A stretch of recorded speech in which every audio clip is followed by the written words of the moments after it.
The Indictment. The judges took their places in the midst of the most profound silence. The jury took their seats. Monsieur de Villefort, the object of unusual attention, and we had almost said of general admiration, sat in the armchair and cast a tranquil glance around him.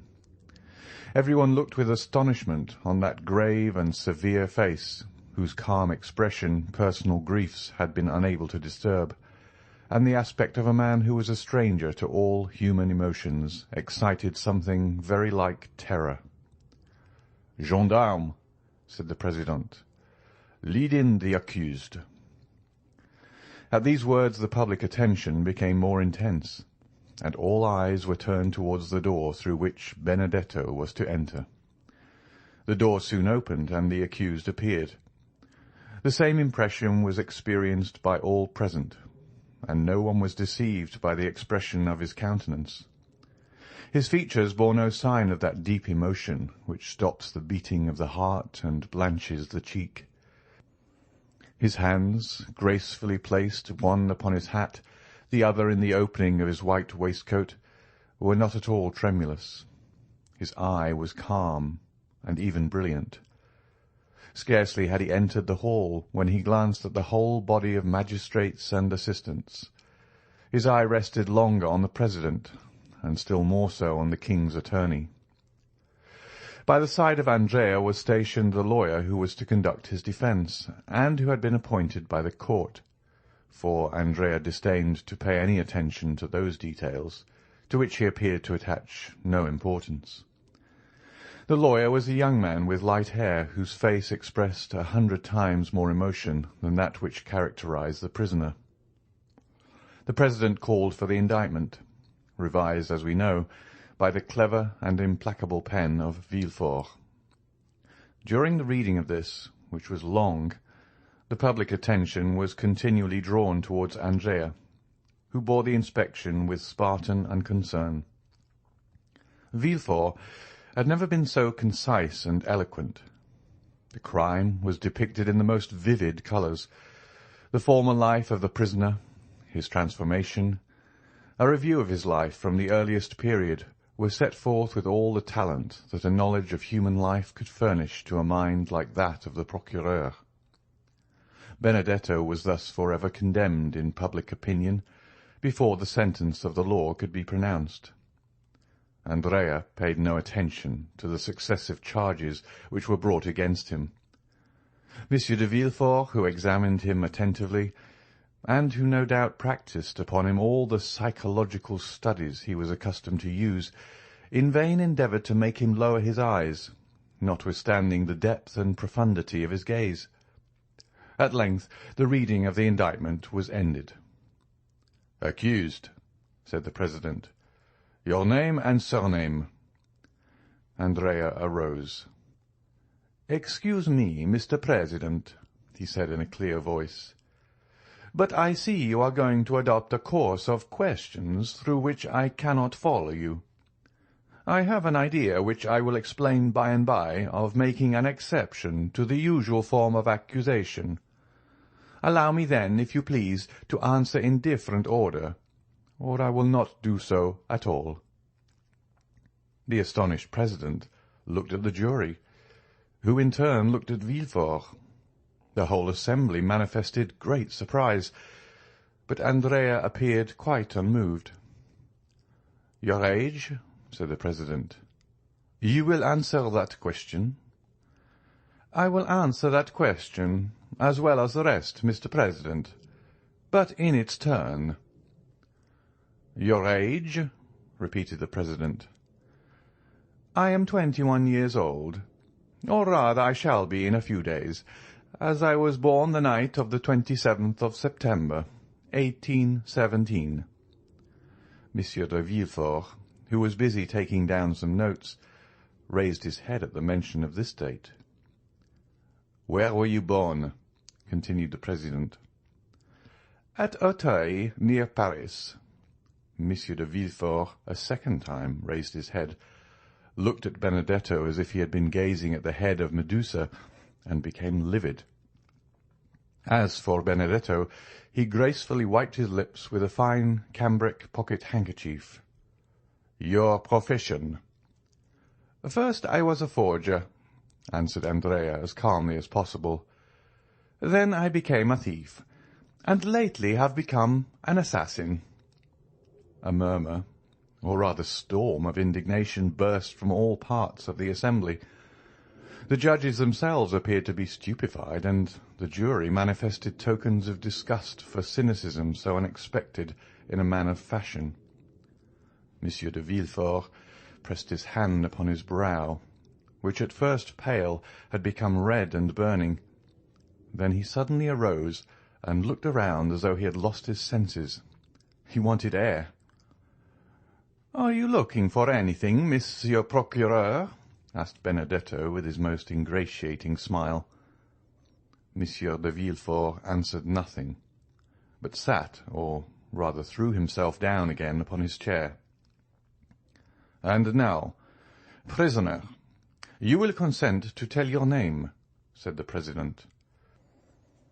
"The brutal affectation with which you have enumerated and classified your crimes calls for a severe reprimand on the part of the court, both in the name of morality and for the respect due to humanity. You appear to consider this a point of honor, and it may be for this reason that you have delayed acknowledging your name. You wished it to be preceded by all these titles." "It is quite wonderful, Mr. President, how entirely you have read my thoughts," said Benedetto in his softest voice and most polite manner. "This is indeed the reason why I begged you to alter the order of the questions." The public astonishment had reached its height. There was no longer any deceit or bravado in the manner of the accused. The audience felt that a startling revelation was to follow this ominous prelude. "Well," said the president, "your name?" "I cannot tell you my name, since I do not know it. But I know my father's, and can tell it to you." A painful giddiness overwhelmed Villefort. Great drops of acrid sweat fell from his face upon the papers which he held in his convulsed hand. "Repeat your father's name," said the president. Not a whisper, not a breath was heard in that vast assembly. Everyone waited anxiously. "My father is King's attorney," replied Andrea calmly. "King's attorney?" said the president, stupefied, and without noticing the agitation which spread over the face of Monsieur de Villefort. "King's attorney?" "Yes, and if you wish to know his name, I will tell you it. He is named Villefort." The explosion, which had been so long restrained from a feeling of respect to the court of justice, now burst forth like thunder from the breasts of all present. The court itself did not seek to restrain the feelings of the audience. The exclamations, the insults addressed to Benedetto, who remained perfectly unconcerned, the energetic gestures, the movement of the gendarme, the sneers of the scum of the crowd, always sure to rise to the surface in case of any disturbance, all this lasted 5 minutes, before the doorkeepers and magistrates were able to restore silence. In the midst of this tumult, the voice of the president was heard to exclaim, "Are you playing with justice, accused? And do you dare set your fellow citizens an example of disorder, which even these times has never been equalled?" Several persons hurried up to Monsieur de Villefort, who sat half bowed over in his chair, offering him consolation, encouragement, and protestations of zeal and sympathy. Order was re-established in the hall, except that a few people still moved about and whispered to one another. A lady, it was said, had just fainted. They had supplied her with a smelling bottle, and she had recovered. During the scene of tumult, Andrea had turned his smiling face towards the assembly. Then, leaning with one hand on the oaken rail of the dock, in the most graceful attitude possible, he said, "Gentlemen, I assure you I had no idea of insulting the court, or of making a useless disturbance in the presence of this honourable assembly. They ask my age. I tell it. They ask where I was born. I answer. They ask my name. I cannot give it, since my parents abandoned me. But though I cannot give my own name, not possessing one, I can tell them my father's. Now I repeat, my father is named Monsieur de Villefort, and I am ready to prove it." There was an energy, a conviction, and a sincerity in the manner of the young man which silenced the tumult. All eyes were turned for a moment towards the procureur, who sat as motionless as though a thunderbolt had changed him into a corpse. "Gentlemen," said Andrea, commanding silence by his voice and manner, "I owe you the proofs and explanations of what I have said." "But," said the irritated president, "you called yourself Benedetto, declared yourself an orphan, and claimed Corsica as your country." "I said anything I pleased, in order that the solemn declaration I have just made should not be withheld, which otherwise would certainly have been the case. I now repeat that I was born at Auteuil on the night of the 27th of September, 1817, and that I am the son of the Procureur, Monsieur de Villefort. Do you wish for any further details? I will give them. I was born in number 28, Rue de la Fontaine, in a room hung with red damask. My father took me in his arms, telling my mother I was dead, wrapped me in a napkin marked with an H and an N, and carried me into a garden, where he buried me alive." A shudder ran through the assembly when they saw that the confidence of the prisoner increased in proportion to the terror of Monsieur de Villefort. "But how have you become acquainted with all these details?" asked the president. "I will tell you, Mr. President. A man who had sworn vengeance against my father, and had long watched his opportunity to kill him, had introduced himself that night into the garden in which my father buried me. He was concealed in a thicket. He saw my father bury something in the ground, and stabbed him. Then, thinking the deposit might contain some treasure, he turned up the ground, and found me still living. The man carried me to the Foundling Asylum, where I was registered under the number 37. 3 months afterwards, a woman travelling from Rogliano to Paris to fetch me, and having claimed me as her son, carried me away. Thus, you see, though born in Paris, I was brought up in Corsica." There was a moment's silence, during which one could have fancied the hall empty, so profound was the stillness. "Proceed," said the president. "Certainly I might have lived happily amongst those good people who adored me, but my perverse disposition prevailed over the virtues which my adopted mother endeavoured to instil into my heart. I increased in wickedness till I committed crime. One day, when I cursed Providence for making me so wicked and ordaining me to such a fate, my adopted father said to me, 'Do not blaspheme, unhappy child. The crime is that of your father, not yours. Of your father, who consigned you to hell if you died, and to misery if a miracle preserved you alive.'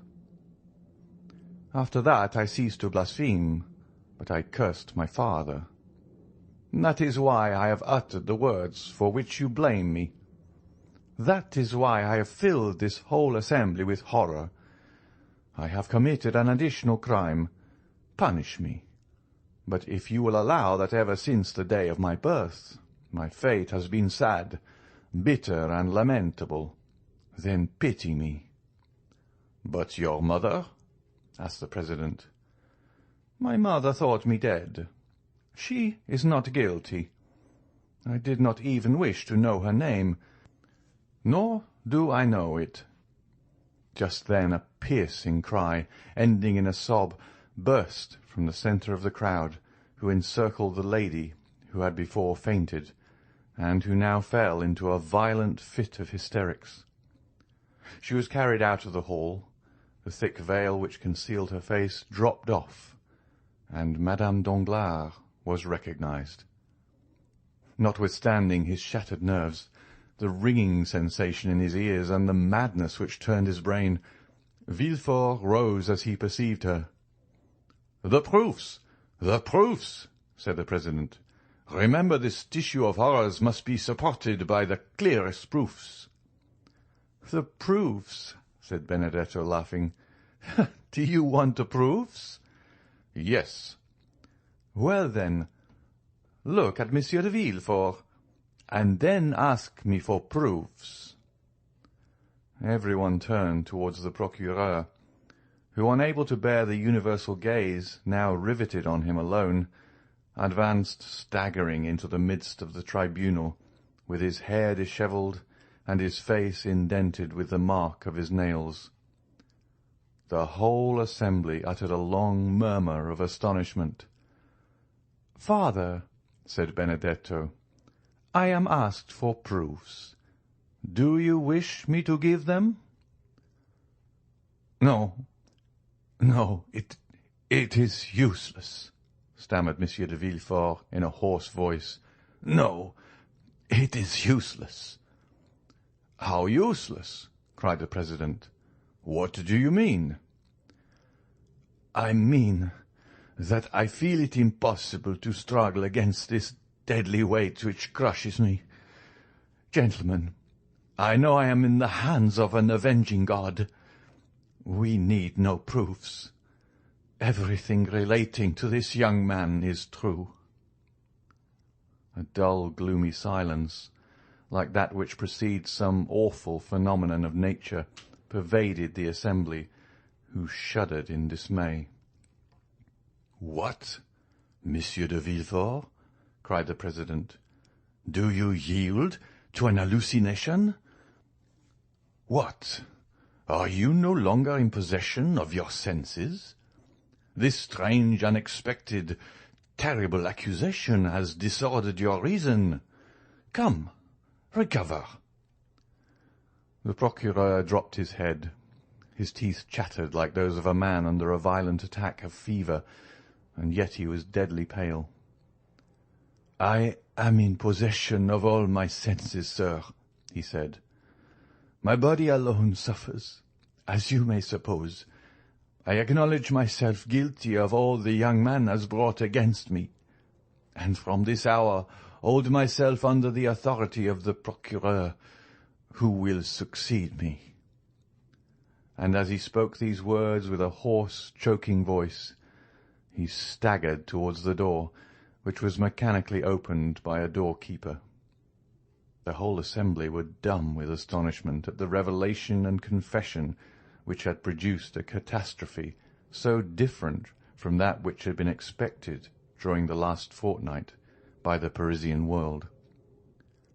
"Well," said Beauchamp, "let them now say that drama is unnatural." "Ma foi," said Chateau Renaud, "I would rather end my career like Monsieur de Morcerf. A pistol shot seems quite delightful compared with this catastrophe." "And moreover it kills," said Beauchamp. "And to think I had an idea of marrying his daughter," said Debray. "She did well to die, poor girl."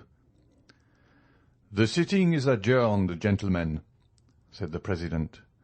"Fresh inquiries will be made, and the case will be tried next session by another magistrate." As for Andrea, who was calm and more interesting than ever, he left the hall escorted by gendarmes who involuntarily paid him some attention. "Well, what do you think of this, my fine fellow?" asked Debray of the sergeant-at-arms, slipping a louis into his hand. "There will be extenuating circumstance," he replied. End of chapter 110.